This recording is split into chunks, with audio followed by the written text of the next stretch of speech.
town of Bago involved the use of pretty heavy artillery, which we haven't seen before. So that's turning one page in the counterinsurgency manual, and there's much more to come. American academic Mary Callahan, who has recently left Myanmar. The former British Prime Minister Gordon Brown has called on the G7 group of wealthy countries to lead a Herculean mobilisation to push for global mass vaccination against COVID-19. I've been speaking to him about how this might come about. What exactly is he asking the G7 to do when that group meets in June in the west of England in the Cornish coastal resort of Carbis Bay? No one is going to be safe anywhere until all of us are safe everywhere. And if we can't vaccinate some of the poorest countries in 2021 and then 2022 or perhaps even 2023, and we leave many people unvaccinated and unprotected, the disease will spread, it will mutate, it will destroy lives and livelihoods right back to whatever country is affected, including the United Kingdom. So it's not an act of charity, it's in our national self-interest for the richest countries to come together to agree a burden-sharing formula so that each can pay so that the rest of the world is vaccinated. And currently, you think what is happening in terms of the rich countries versus the poorer ones? Well, there's been about 800 million people vaccinated, but only 1% of sub-Saharan Africa. And while, 70% of adults in Britain are being vaccinated, you're below that 1% for most of the countries of Africa. And so this huge divide is emerging between the vaccinated and the unvaccinated. And of course, it's got an economic price as well as a moral price, because none of the Western economies can recover fully if they cannot trade, given that some of the countries are unprotected and of course the disease is spreading from them. So while the cost may be in billions, the savings would be in trillions. You're talking about $22 billion annually that you're asking for from the G7, is that right?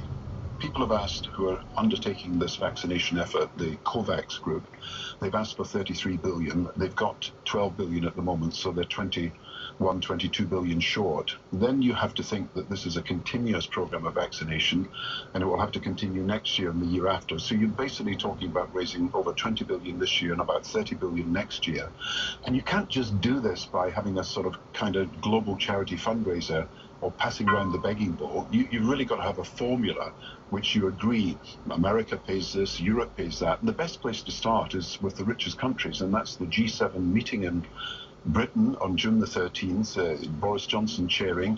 You could agree that America will pay, roughly 25%, Europe roughly 25%, Japan as a member, nearly 10%. And then you would persuade, I believe, China, Russia, the oil states, Scandinavia, the rest of the world that is in a position and with a capacity to pay, to add to that 60%, and you'd be pretty nearly at the 100% you need. I just wonder how much evidence you have that leaders of the G7 are going to be wanting to see this in the way that you see it, as a project that has moral purpose. A number of countries got together 2 weeks ago to say they're going to have a global health treaty. We've had announcements from country after country that they want to help other countries. What we've got to do is, instead of having sort of a kind of whip round, what we do is agree that there's a formula by which we will all pay our share to deliver the outcome that we all seem to want. I think the moral energy behind this and the effort could be similar that we saw with Live Aid in the 1980s, with Make Poverty History in 2005, where the world did indeed come together and it did indeed raise the money, and it knew that if it didn't raise the money, then they would have an appalling moral outrage where some of the world was being helped and the rest of the world was being completely left behind. But it didn't make Poverty History, did it? But it did reduce the debts of the poorest countries by around 200 billion, which was a massive change. It doubled the amount of aid to Africa. We did create new humanitarian facilities to help people in great difficulties. Look, this is a small amount of money when you think about it. 30 billion a year is a fraction of what America has just announced in its stimulus. It's a fraction of the cost that we're all losing because trade cannot continue and the economies are stalling. Is there disappointment in you, though, that this entire crisis has resulted not in people thinking about the whole world, but actually thinking about their own countries only? surely this is the time to learn the lessons. Vaccination is so clearly an issue where if you don't act globally, you can't protect people locally and nationally. And then you've got the G20, which will meet in October. Then you've got COP26 in November. I mean, this is either going to be a year where we repeat the mistakes of last year, or we choose to cooperate with the benefits, not just in vaccines and health, but the benefits in economic revival and recovery. And that's why I want popular pressure. I want the developing countries' leaders to be in on this. I talked to Bob Geldof yesterday about the lessons we can learn from Live Aid in the 1980s. I want to see the government under some pressure so that they know that what public opinion wants is a solution to this problem, because no matter how much I want the vaccine for myself, I know that if it doesn't get to the rest of the world, I, my family, the rest of the country is less protected than it should be. Former British Prime Minister Gordon Brown. You're listening to the BBC World Service. I'm Razia Iqbal. This is NewsHour.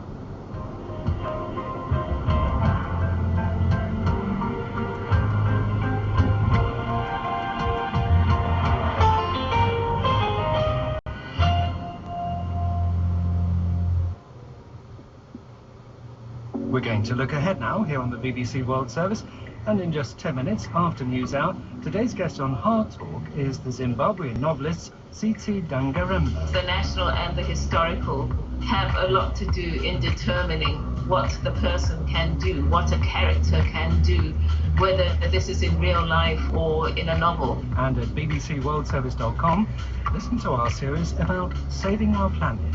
The suggestion that it will work everywhere and is something that we can use to tackle climate change, I think oversells it. And you can find out in Deeply Human why symmetry attracts. But by the time the knees, the ears and the fingers are developing, they're stuck out miles away from each other. So they both read the same instructions and they try and produce the same organ by using that code book. Okay? Same pattern. You can hear more at bbcworldservice.com. Now though, it's back to Razia Iqbal and NewsHour. And a reminder of our top story this hour. The Israeli Prime Minister Benjamin Netanyahu has reiterated that Israel will not allow Iran to obtain nuclear weapons capability a day after an attack on a nuclear facility in Iran, which Tehran has blamed on Israel. Mohammad Marandi, a political analyst in Tehran, told us the attack will have an impact on the talks about the possible return of the US to the JCPOA. After this attack, I think it's going to make it much harder for the Iranians to agree with anything, because the United States obviously is continuing with acts of hostility. This outrages ordinary Iranians.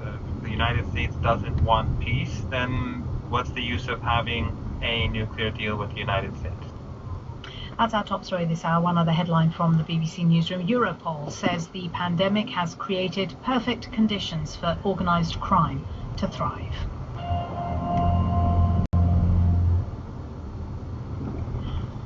This is Razia Iqbal with NewsHour live from the BBC in London.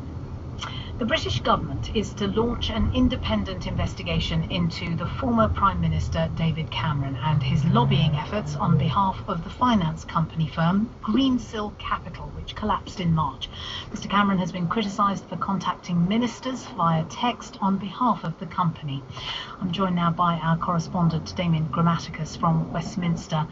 Damien, just take us back to the beginning of this story, the background to it. What is it that David Cameron is said to have done, and why is that raising questions? Yeah, so this is all matters that have come to light in the last 3 weeks or so after some digging by newspapers here. And what they've uncovered is that David Cameron, the former Prime Minister, since he left office, he waited a bit and then took up employment with this company called Greensill Capital. Now, Greensill Capital is interesting because when he was Prime Minister, David Cameron's government brought in a financier called Lex Greensill, who was brought right into the heart of government to advise, unpaid. He then set up some financing schemes helping government pay bills and things, made a lot of money out of that. And since David Cameron left, he has then gone to work for Lex Greensill. So there's a very close association, the one brought into government and given contracts, the former Prime Minister then working for the company. That's the background you need to know. What then happened was that David Cameron has been shown to have been using his contacts book. So he was messaging and calling government ministers, including...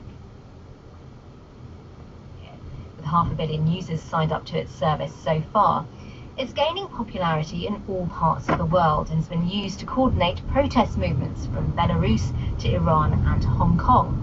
However, in recent months, the platform has been accused of facilitating abuse in its home country of Russia. Women have complained of continuously targeted harassment, with some receiving threats of violence or worse. Ivana Davidovich has this extended report. You know, when I saw a photo of him from the orphanage, he was dressed in such, ridiculous clothes. A nursery hat that absolutely did not suit him. Ekaterina Frolova is a hairdresser from Kamchatka, the volcano-rich peninsula in the far east of Russia. As her daughter was all grown up, she returned to the long-held desire to adopt. She described to me the moment she knew she'd found her son. I saw instantly that this boy should not remain in the system. He would never be understood there. When we were introduced to each other, he immediately went to me, held out his hand, and I straight away...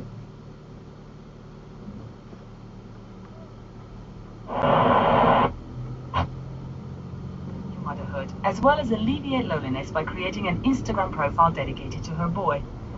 But very soon, her world turned upside down when some popular Telegram channels started attacking her for adopting a mixed-race child. A flurry of abuse hit me.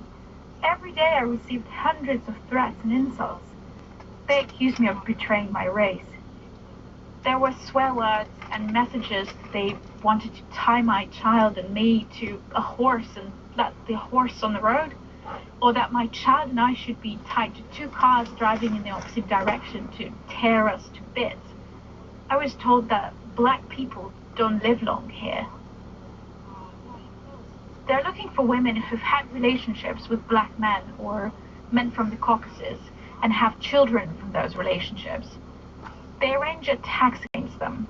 They even contact their workplaces sometimes. What happens is terrible persecution. I don't know how to complain on Telegram, how to contact the moderators or administrators. Ekaterina Frolova is far from being the only woman persecuted by Russian-speaking Telegram channels. For example, for almost 4 years, a channel called Skin Market was publishing private information, including addresses and passport details of women it claimed worked as escorts. Anonymous creators, who branded themselves as moral crusaders, were finally banned earlier this year. Sadly, many similar channels have cropped up since. Feminist activist Dasha Serenko from Moscow, whose home details were also exposed on the platform, thinks that Telegram administrators have a particular problem with women. Yes,